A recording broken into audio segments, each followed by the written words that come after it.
When the Nyx system was first discovered, the United Empire of Earth, the UEE, came out and did scans and kind of found out that the system wasn't really worth settling. The planets were too hard to terraform, the resources were too tough to get, so they opened it up. And one company saw an opportunity where they were making a very slim margin by the sheer quantity of resources they were pulling out.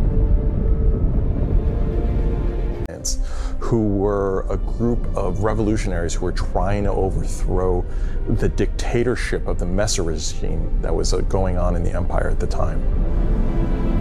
So they went to the Nyx system and established what became known as Levski.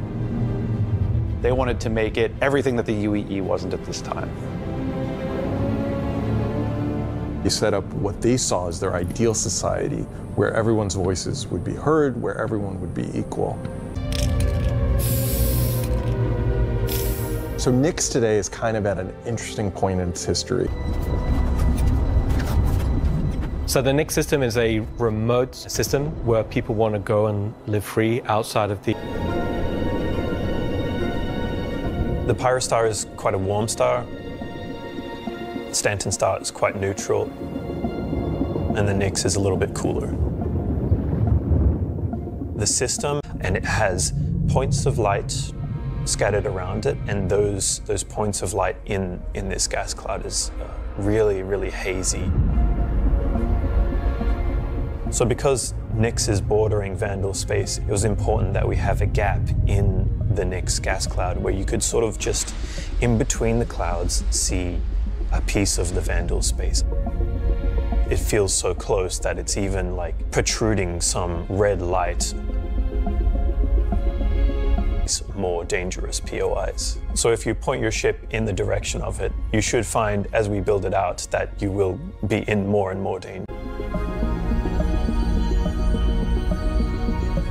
To give more atmosphere, I was testing out adding some sort of space snowflakes, essentially. So when you look towards the sun, you can sort of see that sort of like sparkle. But then when you look away from the sun, you'll see the reflections and sort of like little glints of light. For the jump points in Nyx, we'll have two bypassing Castra temporarily. Glacian belt is a huge asteroid belt that is in sort of the middle of the system. And the gas clouds, and it's combining them to make something completely new that we've just not seen before. It's full of resources that are still left unharvested because it's kind of a tricky spot for mining. It's not the easiest place to go, but that means that there's still a lot of opportunity for independent miners to go out there.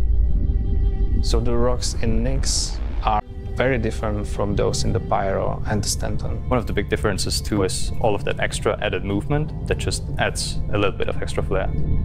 It's also a good hiding spot for people who are trying to elude capture, maybe set up ambushes, that type of stuff. Always feel Delamar is a very large asteroid in the Glacian belt that QV Planet Services had built a mining base.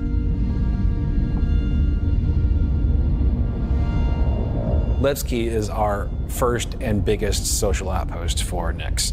It's kind of like the place where you stop before you do your panning. So it's kind of a San Francisco before you go out to the gold rush. It's going to be the central hub for trade and hauling and all of the commerce within Nyx and also from Nyx to other systems. But it does have a CD underlayer to it. over the years, you're sort of improving the generation method of those asteroids to culminate towards this specific point to make. When you fly towards the Levski, you see this huge gas ring around it, scattered small, mid-sized pieces of the asteroids. As you approach, you'll initially see a very dramatic borehole that goes all the way through the asteroid. You'll also see, growing out from there and alongside Levski, there will be landing pads along what I'd call the spine. lots of industrial pipes and transport systems to bring out the refined mining materials when it was a mining station. Before we were using... If we took the whole shot of the asteroid, you will see that there is an area to fly underneath. We plan on bringing in hull C gameplay, so this is exterior cargo elevators, so as a team you will be able to load and unload cargo. There's a lot more movement on the exterior, such as the cargo trains going around tracks. It's now going to be fully EVA-able. There will be walkways around the main landing zone to walk on using gravity plates, but you can drift off and kind of go wherever you want. They can explore fully.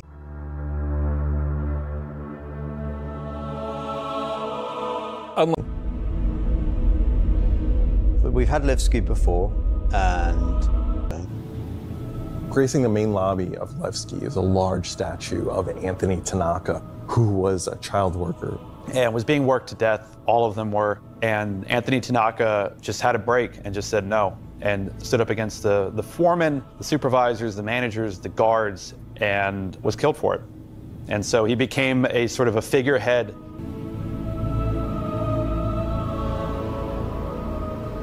So if you take the elevator up to the top deck, you'll see the top view and the cargo area as well. So you can go through the cargo shop. You've got your normal kind of cargo needs. You'll have ability to trade and buy your tractor beam and other gear that you need. So if you were to die in the Nyx system, then one of the places you might come out from is the hospital in Levski, which is called the Mercy Hospital. So Mercy Hospital is just basically, it's a local med station for all the residents of Levski, anybody traveling through the system. Again, they're trying to provide as good medical help for people as they can.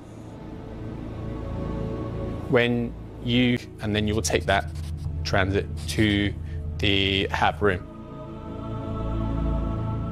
So within that room will be pods. And that's where the original miners would have lived. They're not the nicest, and they're a bit messy, but if you head down to the lower view deck, you'll go through into the Grand Barter, which is your main social and commercial area of Levski. This is where you will see more embedded shops. And that includes things like Corderies, which is your armor shop, and also conscientious objects, which is for weapons. There's also one of my favorite places, Café Musée, which is where you can go down into some of the more rocky depths and grab yourself a drink. And if you explore a bit more around the Grand Barter, there's other routes around and little side passages. There's another. Teach a Ship Shop is basically where you would go if you were looking to pick up a used ship, buy some ship parts, fix up your old ship, find some new stuff. Another new area, as well as the cargo shop that we've added, is the refinery deck for Levski. That's where you can take your processed goods, not just from Levski, but from the rest of the Nyx system, and refine and sell those goods there. As a lot of the content in the next coming releases for Nyx is going to be mining related. So it's super important that Levski. So we're really happy to bring Levski back into the game. It's been gone for quite a few years now. I think it really provided a unique environment of it's run down, but the people who live there love it and are working their hardest to make it a great place to live. This is a location that has a lot of nostalgia for you guys, and we don't want this just to be a re-release. We do want you to go, wow. It's not going to be as complete as Pyro was when it first came out, but it's going to be our first iteration. Science run amok. Storyline, we had revealed that ASD had been procuring sort of very black market illegal stuff in order to conduct their experiments. So This mission is basically going to be... So the Navy contracts with them a lot for doing various kind of military operations that they don't want to handle themselves. We didn't want players to be working directly after. I guess as a player, when you can think about like, oh, where am I going to be doing missions that are capital ship battles or large fleet scale stuff or military operations, that's all going to come from Intersect Defense Solutions. Intersect have discovered. So when you come out of Quantum and you start, and slowly the station will reveal itself. Now this is an old QV logistics station. It's pretty beat up, it's pretty derelict, but there's some points of interest that you'll spot as you go through. This architectural design found its way over to the Nyx system as the system was being established. But you'll also see some additional design cues that you'll notice there's a Polaris near the main hub. It's not a normal Polaris. It's damaged, it's broken. It's not a standard corporate Polaris. So at this point, away from the Polaris, you'll see struts leading to asteroid bases. Now these asteroid bases are locked, so you don't know exactly what's inside just yet.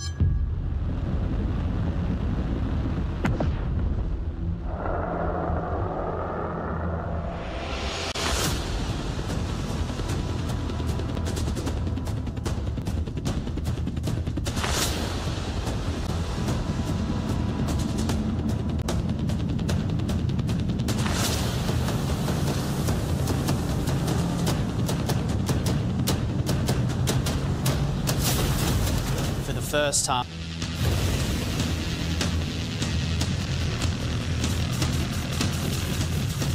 A nomadic, very, very, very violent spacefaring race.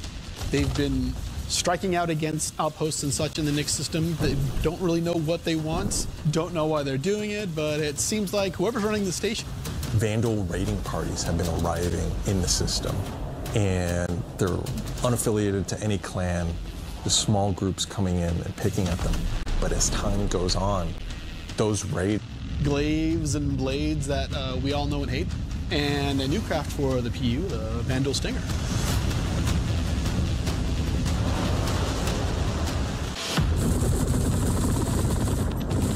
This will be the first time since the PU launched that you'll be able to... After you fight off the Vanduul... What's happening here, why these QV stations have come back online. You dock your ship, you board the station, and it turns out the player will be immediately ambushed. Of course, it's not going to be easy because the people that are inhabiting the station are going to fight you every step of the way. The fight will be challenging, but this definitely will be the warmer.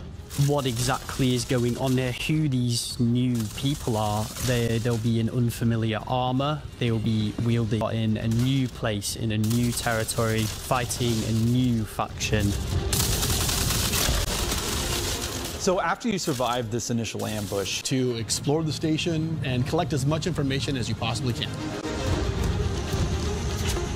Along the way, there's asteroid bases nearby with obvious installations there, other forces that the Vanduul have been attacking. This isn't just a one-time event.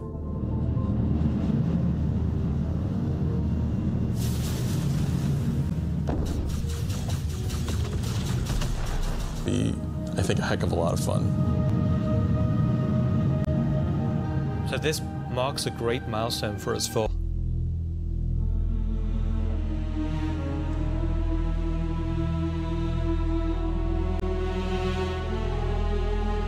With Genesis, we've made a complete paradigm shift to how we do things.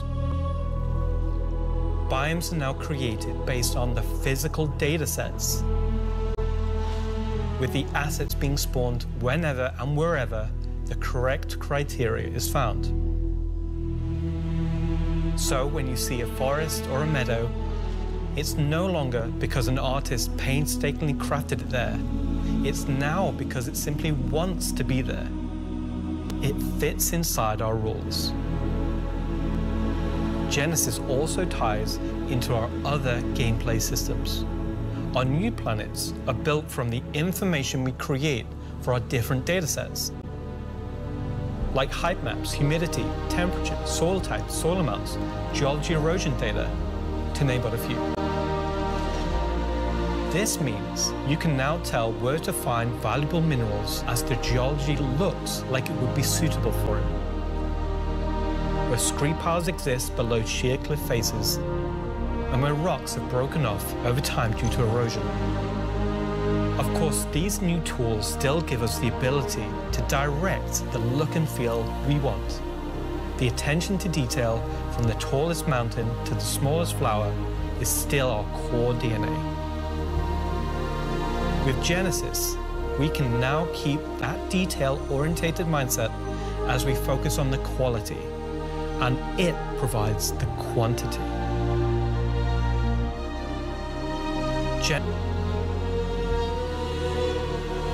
Now I'm going to hand you over to Will to go deeper into what we have built that allows Genesis to realize our vision. As a reminder, some of the visuals you'll see will evolve and change as we continue our technological development and hone in on the final look for Nyx. Thanks, Ian. So there are 3 planets in Nyx. Nyx 3 is a gas giant. Nyx 2 is a yellow, toxic, it's got like this high pressure atmosphere, and it's like a very volatile planet with high risk reward gameplay.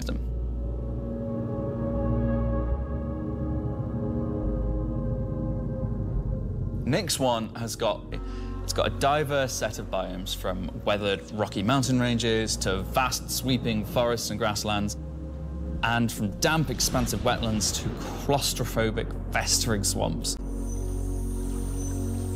These core biome concepts give us a fantastic platform to hone our technology. So, let's approach this planet in much the same way that you, the player, will, from orbit. Ground coloring. That's because the orbit was designed to look like vegetation that we'd place on the surface, and the ground coloring was trying to be a mix of soil, rock, and the organic compound coloring that forms the kind of colors there. Now we author much more of the data in a unified way. When you look at Earth, you see blues and greens for ocean and vegetation, and brown or yellowy tones for sand and soil. We wanted to keep it as simple as that. The same set of textures and data that define the color of the soil, sand, and rock on the ground are used to create the orbital look. We then assess the presence of vegetation and competition between different species on each part of the planet. This creates a far more complete image and allows you to identify features, geologies, and potential points of interest all the way from space.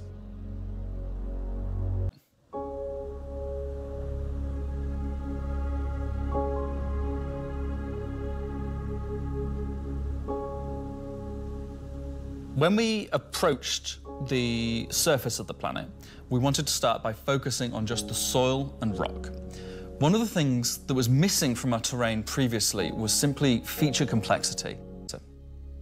That layer is called the medium tiles. These are intelligently placed on top of the existing 4-kilometer terrain tiles based on slope, soil type, and other erosion data. And these medium tiles don't just create height changes, and this gives us a whole new level of terrain detail, of scale, and allows us to create far more unique locations across the planet. So now that we've nailed the surface, let's have a look at adding some rocks. We've now got 2 major contributors to the rock content of our planets. Firstly, long-desired feature, cliffs. We are adding large-scale, very detailed to all our cliffs based on the geology at a given location. This adds an exciting new dimension to steep slopes that we simply couldn't get before. The second is a big one for you ground vehicle enthusiasts. Rocks are now found not scattered everywhere, like spilt popcorn at the cinema. Using physical data generated for each large and medium tile, now rock distribution makes sense and has a physical basis. The rock assets themselves have had a glow up too. We now create rock sets related to a particular geology that look like they originated from the same source. And this ties into how we'll be distributing minables in much more interesting ways too.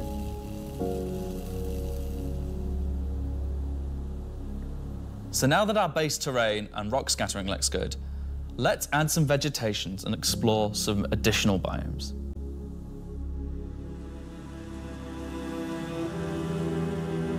Nyx 1's forests and grasslands are full of trees, various grass species, rock formations, and they're found in all sorts of elevations like mountain valleys, open plains, and dense meadows. And when we start to add a bit of fresh water, they begin transitioning into more wetland-type biomes. And while forests are super cool, So, how are we making these look so great? Obviously, we've had grass before, but never meadows of it. Because until now, we haven't been able to spawn grass in large enough quantities or effectively represented at distance. So we're stepping up our game in terms of spawning, shaping, and shading grass. Whether it be dense meadows or more complex collections of ground cover like you can see in these wetlands. Now we can finally cover complex terrain shapes with grass and ground cover assets, and as a result they are now gravity aligned, meaning each blade is oriented as you'd expect and not sticking out like before.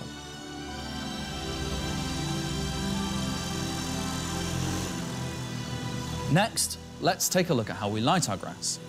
Now, as in real life, the shading of a grass blade, or indeed a whole field of grass, is lit very differently to like a flat surface. We now use a solution that shades meadows of grass far more like fur or hair. And this, if you think about it, makes sense. At a distance, a field of grass is far more like a carpet or cloth than a flat surface. This improves how our grass looks from a near perspective, as well as bringing us nicely into how we're solving the distant representation of grass.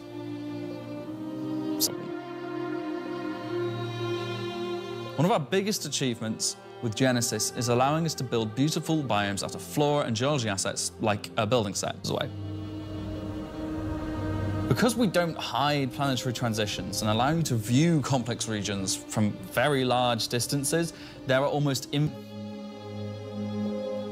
Virtual terrain, or VT for short, is how we now cache and represent our terrain at varying scales. This has been the enabler for all of the lovely advances in terrain complexity and asset spawning we've shown so far. And it's also how we now evaluate and represent vegetation from a distance. When creating some more dramatic rockscapes,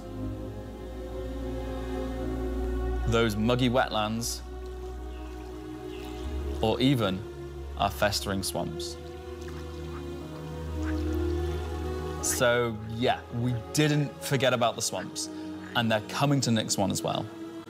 Built using the lessons learned and all the technologies we've developed, these swamps now spring into existence from the planetary data. This biome combines all of the elements from the other biomes we've shown you today, from water interaction, denser spawning, unique ground coverage, and I think it creates something really unique.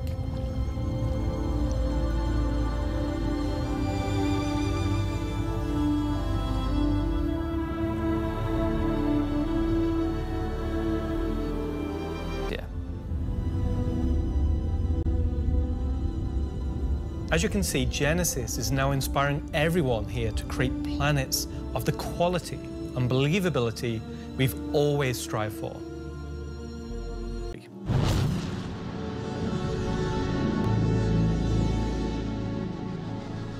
Up until now,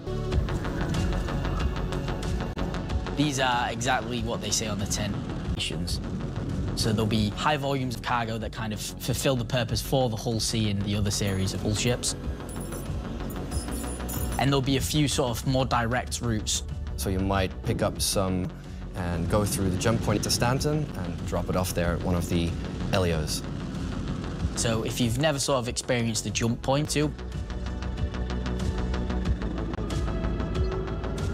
they're no way limited. You can do them in any sort of ship you want, any size of ship. I'll be doing them in my Drake cutter myself, between Stanton and Nyx. One thing that we're looking to add with these interstellar missions is scripted combat encounters where you can be attacked by NPC ships. Maybe the mission giver has tipped off some pirates who are looking to get a hold of that cargo.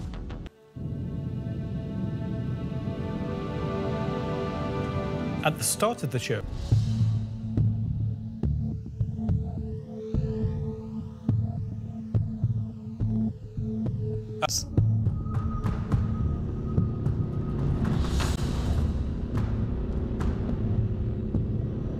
these were originally industrial facilities breaking apart large asteroids and mining them down. But since they've been mothballed and been left abandoned, so you're going to have to find your way inside and thinking about how do we bring this facility back to life.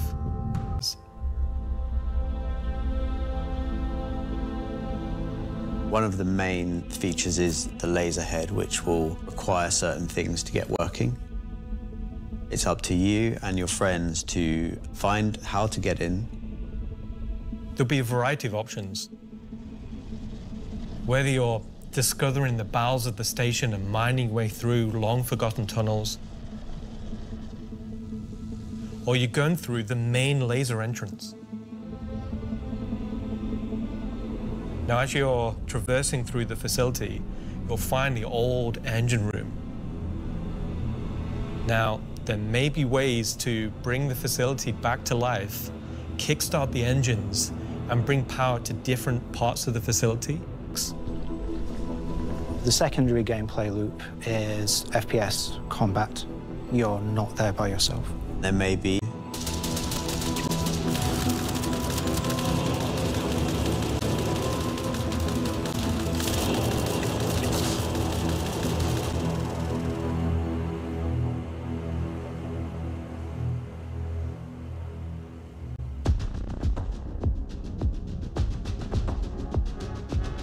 So you've found these old facilities, you've brought them back to life. You've systematically brought power to various functions of the facility. You've activated the laser. You've fired the laser. You've broken apart the rock. And then you'll be able to fly your ship inside and see what's there. Fine.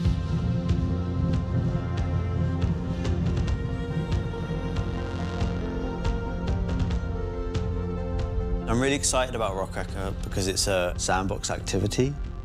You can kind of go to these whenever you want to. This content is for players who enjoy mining, who enjoy exploration, investigation.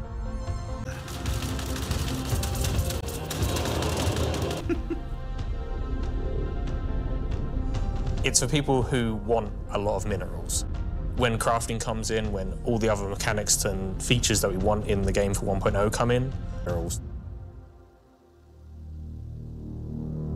You had the Polaris come out, and obviously people have enjoyed playing with that. We snuck the Idris in without none of you expecting it for a while.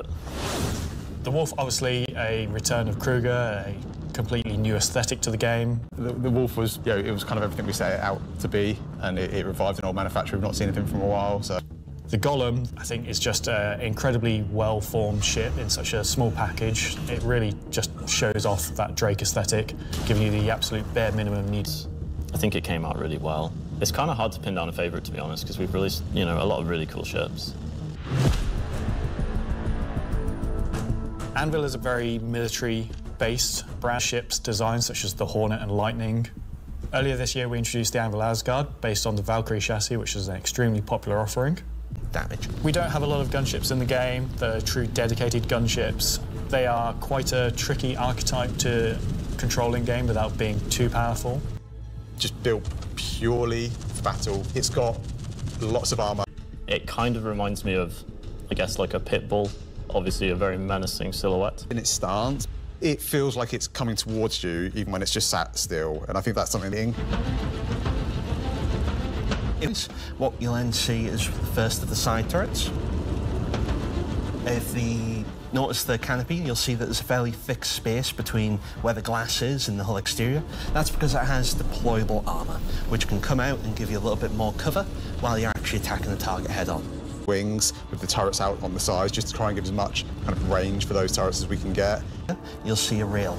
Now that rail mounts the main turret of the ship, which is controlled by the co-pilot. So you've got full 360 coverage underneath, full 360 coverage on top with it. One of the unique things about the Paladin is ship, but with the Paladin, you're all sat together with a nice, cool experience, so you can really feel like you're playing as a group.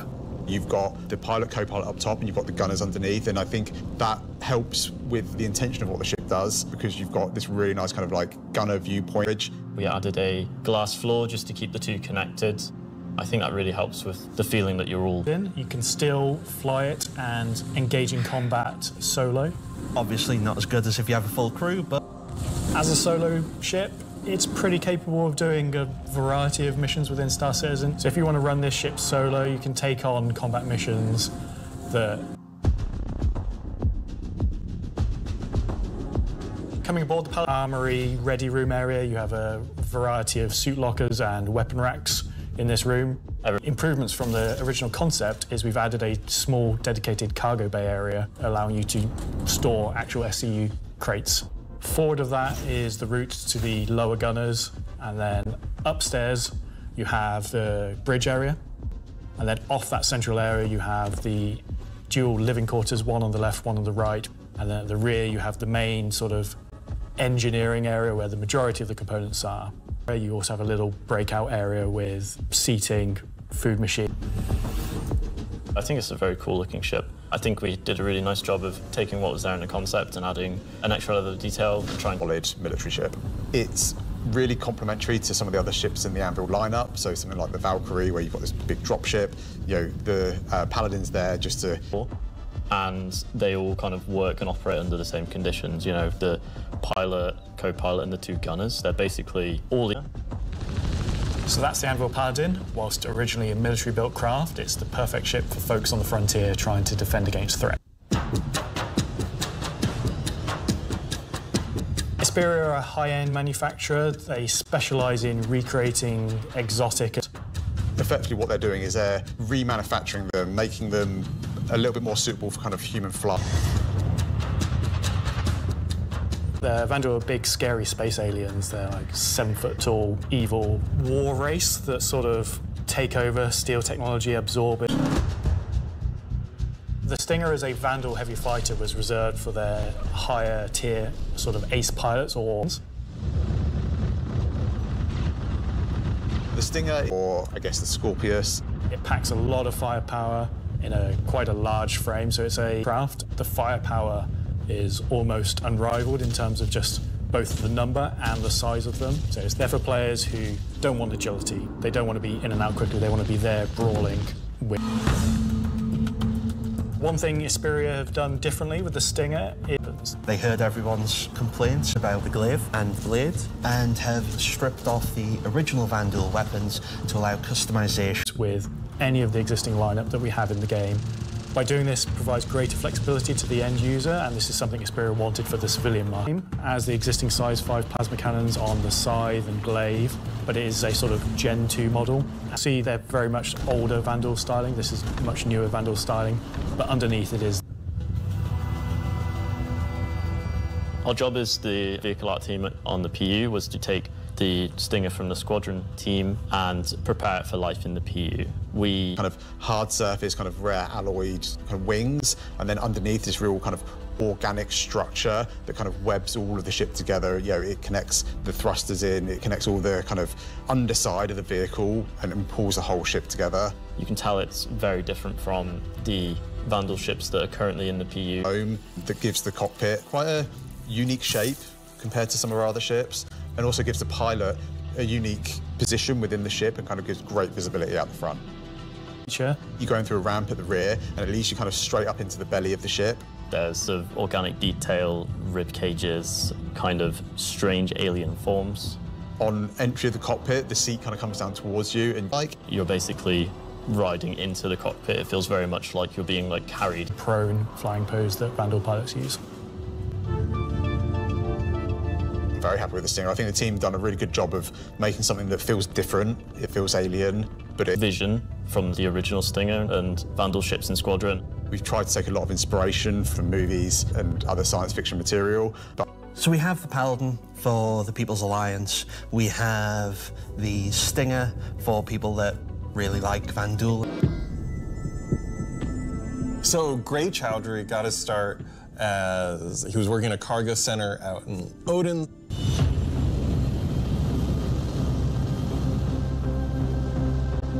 So the Shiv, well, aeronautics and ship assembly is given free rein to do whatever they want.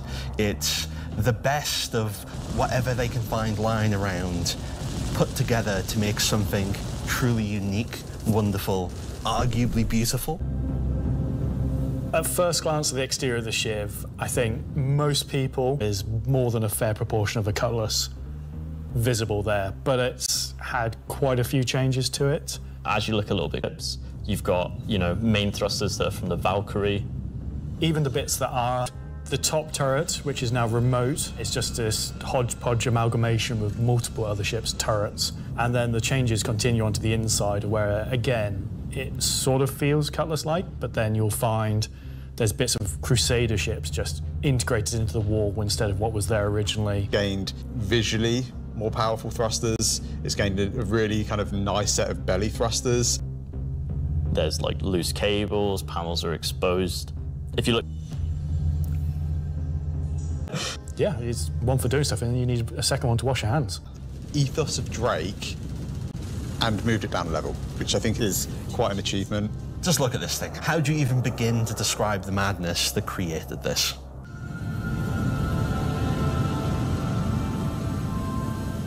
This is something new and different for Star Citizen.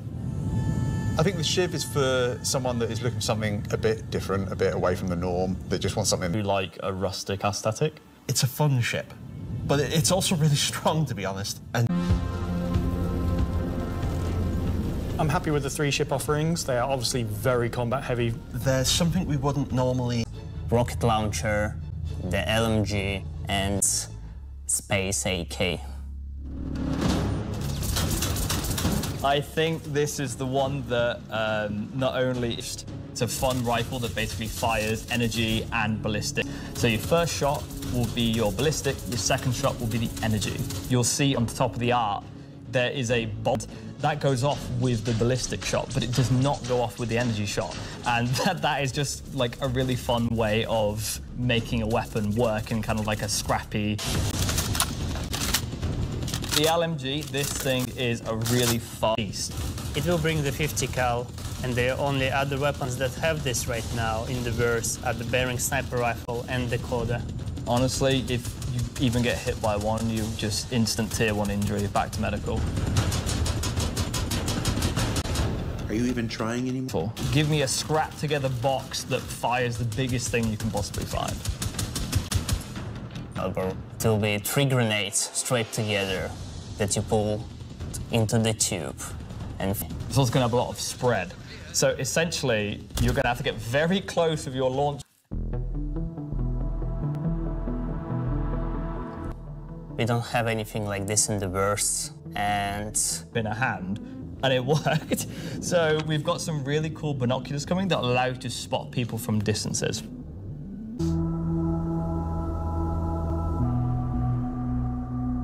Thanks, Levski and Zach. That's the end of this segment for this. The first version of crafting is going to be quite small in scale. The first version is going to be primarily FPS items that you can craft, weapons and armor. For Star Citizen, crafting is our primary progression mechanic. Star Citizen isn't your standard MMO. We don't have levels. We have ships, those vehicles, the armor and weapons. That's how you progress in Star Citizen. Crafting isn't just a progression mechanic for creating new game. The materials that you collect, how you refine them, quality matters. It'll be somewhat random, potentially weighted on the location of the material. Some will have a higher chance of higher quality. The fabricator, you can use them to craft, and the different attributes will be increased based on the quality of the materials you use. It's not just stats for the item that you desire, and it's not just mining, it's essentially every resource we can get our hands on. To support the resources that you're collecting, you can see what you have, you can order it better, you can understand what you have in your inventory. We won't have the new. Those will pass the quality through into the refined materials, which you can then take to your crafting machine and start making your personal items. Then you can put them together on the item fabricator. This will be pretty much what we showed in last year's CitizenCon, with the UI letting you item. Once you're happy with what you see on the preview, you'll be able to click to craft, and it'll get queued up, and your result will be produced sometime later. You'll be able to get the new crafting machine from shops in most landing zones. You'll be able to bring it up on your freight elevator and use it in your personal hangar, or tractor beam it around and stick it on a ship if you want to use it from there. But the vast majority of them will be earned through missions, and then you can use that blueprint to craft the item that it is that you've got the blueprint for. So it should be a good reason to go and test all the different various missions in the game. The advantage of crafting your own items is that they'll be better than anything that you could buy from shops. You'll be able to increase and improve item stats that are relevant to your gameplay. Maybe a gun will shoot faster, maybe it'll do some more damage, or your armor will have greater resistances against environmental effects or incoming fire. You might be wondering... So, that's one way. We're bringing instancing to Star Citizen in 2026. So if you've played any content in 2025 in Star Citizen, you know that most of these areas were in actual PvP zones where other players could interfere. But like most MMOs, a good balance between a dangerous overworld and a protected instances is needed. Right now, we don't have this ability, and this is something we really need in order to give you a sense of progression that is to a tunable amount of groups, so the difficulty matches the group size. There's a beginning and an end. It doesn't mean that that doesn't fit, meaning getting to the instance is dangerous, exiting the instance is dangerous, but at least when you're playing the content, we can actually make something that's curated for one experience. Instancing is really an evolution over static to dynamic meshing. We want your instances to be as seamless as your instance hangar. You exit the elevator, you're inside the instance. A gateway opens, you cross that gateway, you're now into your instances. Could be also a quantum jump into an instance that you don't even see. The transition is just like a dynamic mesh transition. And so throughout the universe, we will be able to add these areas that are open or closed instances. Siege of Arisen was an event we did previously, which created a gameplay scenario where the player had to run through and progress through contested islands of Arisen and modify it and make it better for you and a small group to work through that activity. Taken over sort of a cluster of floating platforms in Arisen.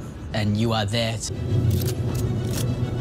So in our current thinking, Siege of Arisen is a people fire team. So you, your friends, or your org will go in, you'll all have sort of dedicated roles. Some of you might be the tank who brings in the heavy weapons and sort of pulls the fire. Some of you might sit at the back and be the sniper and pick people off who are a bit further to make the advance easier. Some of you will be the medic whose sole job is going to be revive and look after the rest of your team and the health of them. And some of you will be the people who push for the objectives to try and get sort of most of the mission done. The event was designed for about 15 to 30 people, but when we released it, we fixed the problem with buses, and with that, we also upped the player count to 100, so when it first debuted, it was already too full for what it was designed for. A fantastic addition back into the PU. So imagine if Siege was a instance that you could go in and play solo, or if it was a public event that you could go with your friends, or you could join up with random players on the server. I'm excited to say the least to bring back Siege of Orison to Star Citizen and to sort of have it be one of the first tests that we have for instancing and really get it back to sort of a core experience point where it should be. So while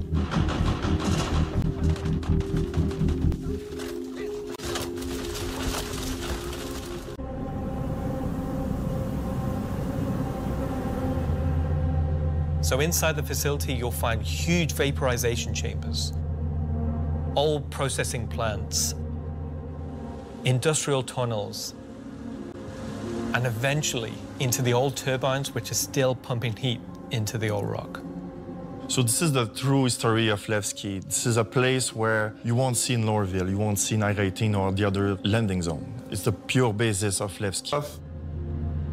Not everybody has what it takes to come down there and do the job that needs to be done. All of your sewage systems have stopped working. Everything's going to quite literally. And so the player is tasked with their group, most likely, to go into there, take out the outlaws, and get the facility working again. It still works in Levski, but, you know, they have, like, maybe polluted air because it's not being cleared properly. It's like a free-layered system where there's 3 chapters. This will be mission-driven and repeatable. Everything from mining to salvage to combat to investigation, a variety of roles. Narratively, it's a real sandbox. Every progression you do will unlock a new area that will link back to previous areas, complexifying the play space. We've an ability to jump through them faster and faster times as well.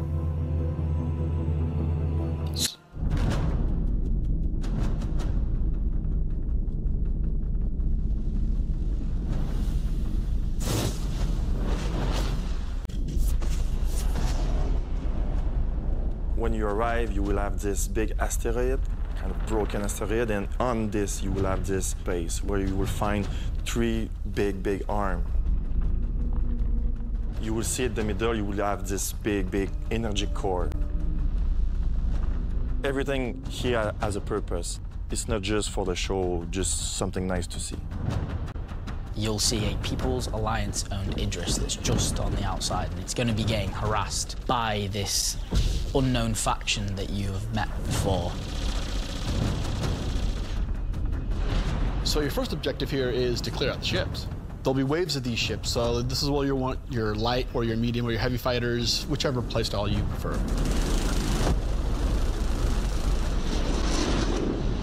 So while one part of your group is dealing with the fighters, now it's time to shoot.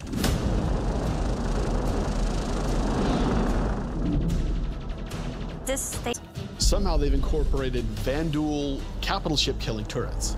These turrets ignore small fighters, and they have the firepower to destroy even the biggest capital ships. Your Polaris and your Idrium.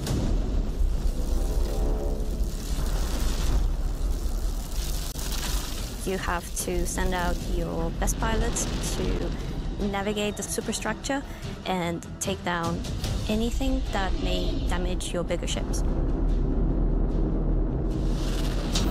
So at this point, you're thinking, destroy the turrets. But it's not that easy. This turret has shields that you've never seen before. It won't take laser. So the exterior has a number of power relays that are holding the doors closed so that you can't get in. Captains. So ships with explosive or ballistic ordnance will be needed here. That's torpedo ships like your Retaliator or Gladiator, or even another fighter with ballistics loadout. That's going to take you a while.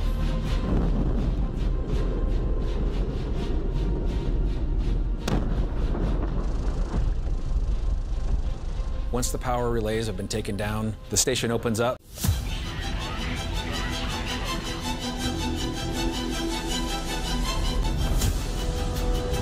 So as you enter the structure, there's 3 arms to the station that have these trenches. You'll fly into one, and then there'll be a core in the center, and then you'll move out another trench. At this point, the core is still protected, so these are essentially strafing runs. There are objects to avoid. You're going to have to be able to dodge. You're going to have to move quickly. You need an agile ship. Because the shield generator that you're targeting is emitting lots of distortion damage. So once the cooling units are out, that exposes the core to overheat, which means that you can attack it from the inside and also from exhaust ports on the outside of the station. This core is armored and just takes a whole lot of damage.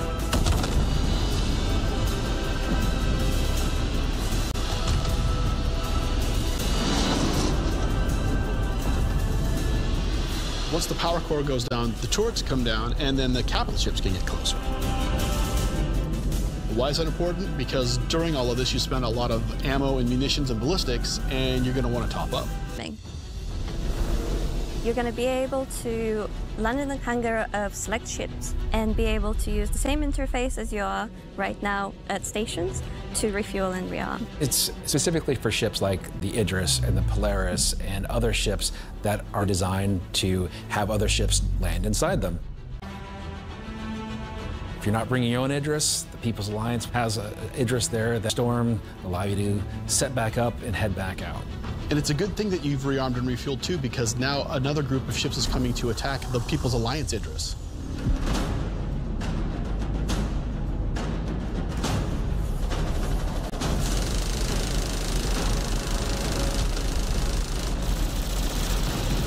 So while the fighters are protecting the Idris, what's happening at the station? Well, that's where the dropships come in. Now you've got to take a fire team in. You've got to land, you've got to fight through an onslaught of FPS enemies that belong to this unknown faction, and you've got to open a hangar door which will allow you to release captives from the station.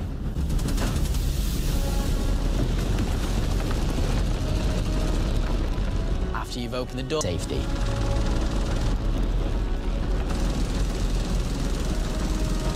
So at this point, all of this sounds pretty simple. So up until this point, it's just been you versus the enemies in the station. But the enemies in the station have their own enemies. The Vanduul neighbors who really don't like these guys for some reason. When you...